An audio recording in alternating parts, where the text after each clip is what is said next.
Hi folks, I got a tripod. So this is a little discussion about some greebly hunting that we are still working on. Pardon the dust, but this is a panel I did for an engineering fair discussing real-world parts that were used to decorate Star Wars. And there's a lot of things on here. There's model kit parts from a V8 engine, some parts we still don't know, but I was able to make metal masters of them. What we can see, some audio and equipment knobs, even fake rocker switches that still, like this one looks like it's been clicked already, and this one looks like it's ready to go. Record player parts and some other audio knobs, and even switch bodies. This is a safety interlock switch that they managed to get a bunch of them from. You'll notice the center is filled in there. These are all duplicates. They're all resin casts of either real world parts or parts that I made. And most of this I'm rattling off, but there's some that we don't know, including this guy right here. I've chatted about it before with a lot of people, and this is only a section of the mystery part. It shows up on a lot of different things, even some lightsabers. Let's move that there. This is actually post Star Wars.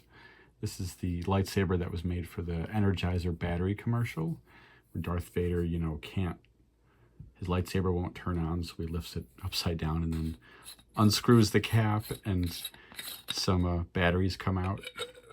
It's like, oh, trade up your Energizer batteries if your lightsaber doesn't work. It was made from a Maglite flashlight, coincidentally. But they had some parts that they brought from ILM to use on the saber, including this ratty old piece here. There were holes in it from the old use, and then they put new screws in it right there and there. So it's been hacked away and drilled at, and it even broke. You can see, let's get some light on here. Those are supposed to be the same size, those gaps. Let's use my, right there, let's use my thing here. Yeah, there we go. You can see right here, right there. I'm doing this kind of blind here. Let me try to, yeah, there are gaps in this item. They're both the same size. Obviously this cracked at some point. But that's only a section of the part. It shows up on another lightsaber that I don't have a full size of. But essentially it looks like this. This is a scratch-made piece that I made using measurements from this down here, which ironically is only a section, because it's really this big. Sorry, it's in the center. It's really that big. It's longer and it's taller. Or a related part is, you know what I mean? I mean, maybe this is a, what would you call it? Maybe a male and female plug that meet together, or it's actually the bottom of this right there. Who knows? We still don't know. And this is part of our orthographic investigation, I would say. There's no details from the archives from Star Wars. There's none of that, but we're very curious because we would want to build these out of the parts that were used.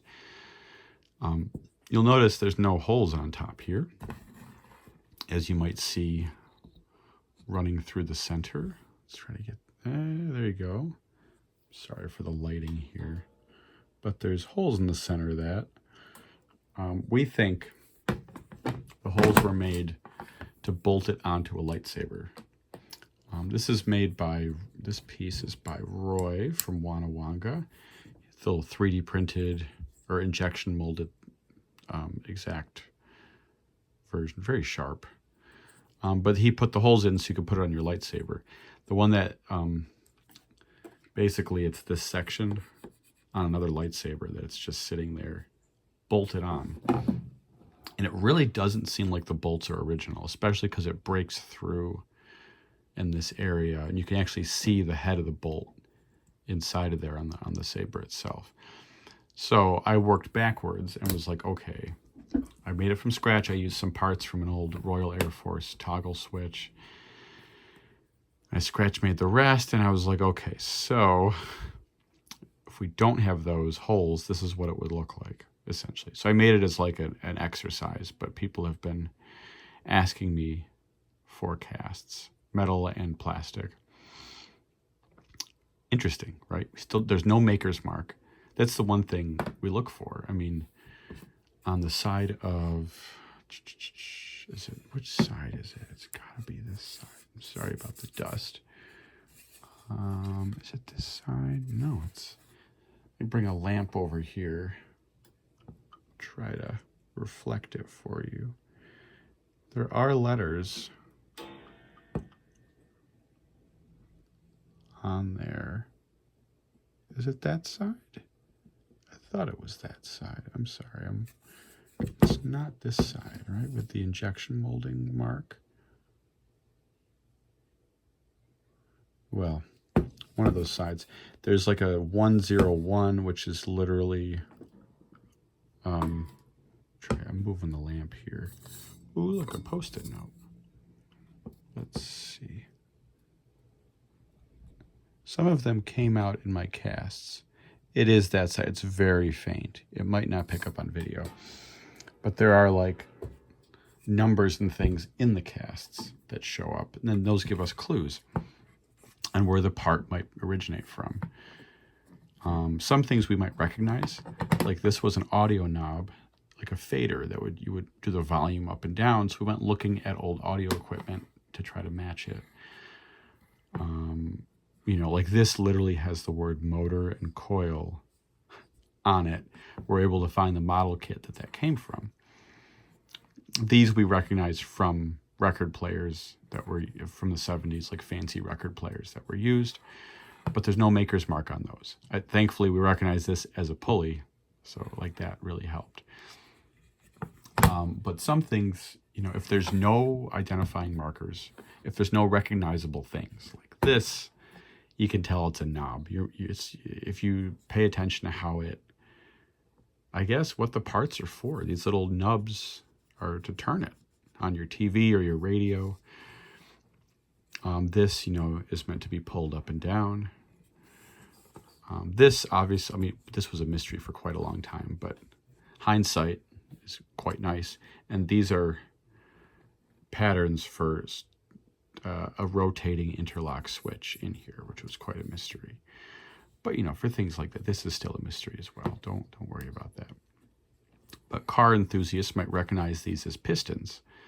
So, you know, if a piston is this big, it's from a model kit. Well, let's go look at model kits that have pistons in them.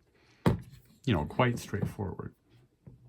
But this thing, oh, that's Roy's. Let me use mine. But this thing, there's no maker's mark on it. There's no product number, anything like that. So now we're just looking at the details. There's a hole here. This kind of gap really does look like a circuit breaker. You know, you'd see them stacked up in your wall, and when this trips out, you push a button, right? Could very well be that. But there's no circuit breakers that are this small that look like this, unfortunately. And then, thankfully, we have the extra section here that is either upside down. Let me do it like this. Either it's the bottom half or it's a separate mating piece. But because of that, we can look at this and say, okay, what are these sections for? Right? These gaps really look like old switches where the wires come into these gaps. Let's get that to focus again. And then get screwed down onto contacts in here.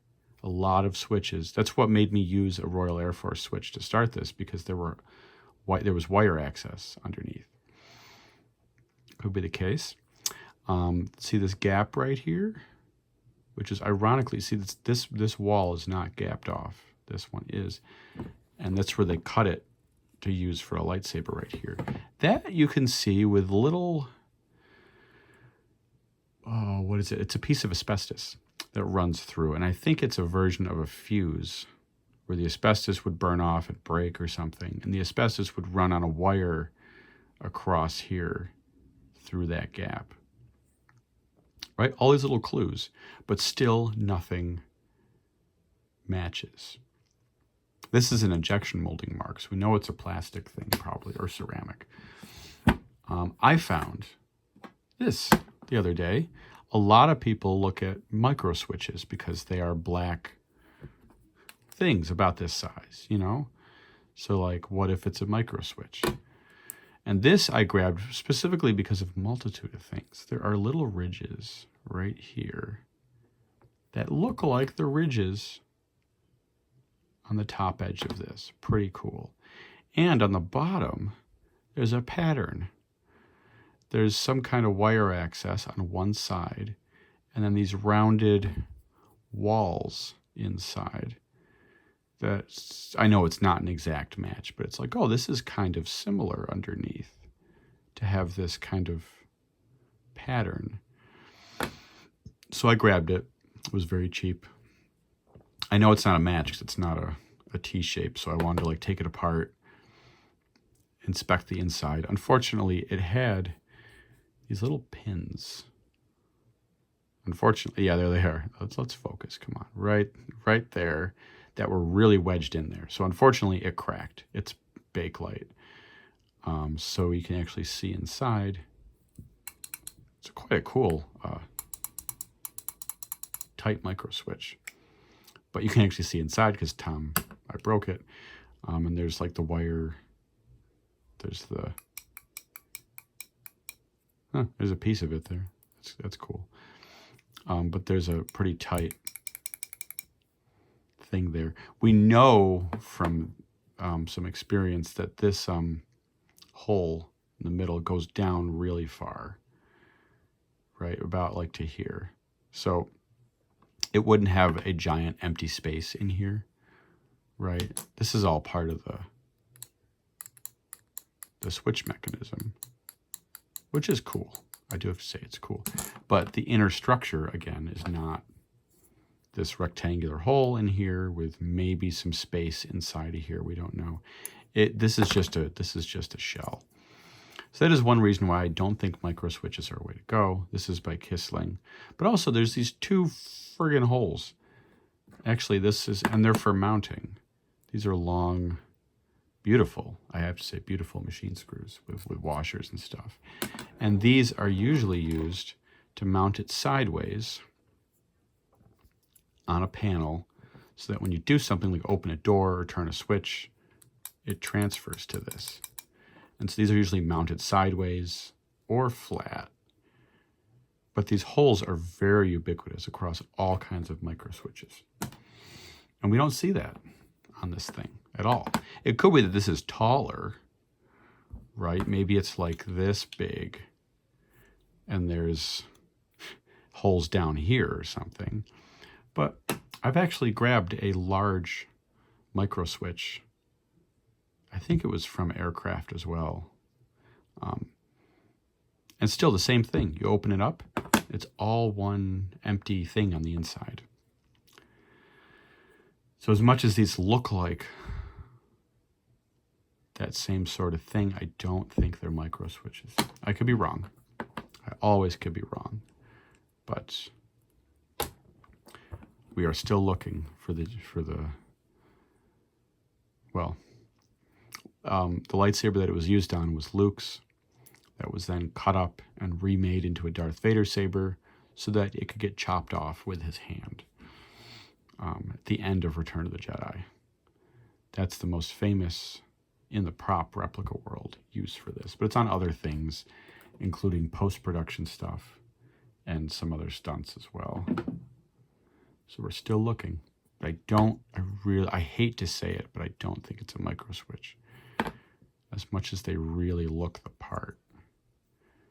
Based on the use and some of the key details on them, I think we can rule them out. There are breakers and toggle switches and fuse carriers and all kinds of those things that look like this as well. So it might be a case of something that looks similar but is not.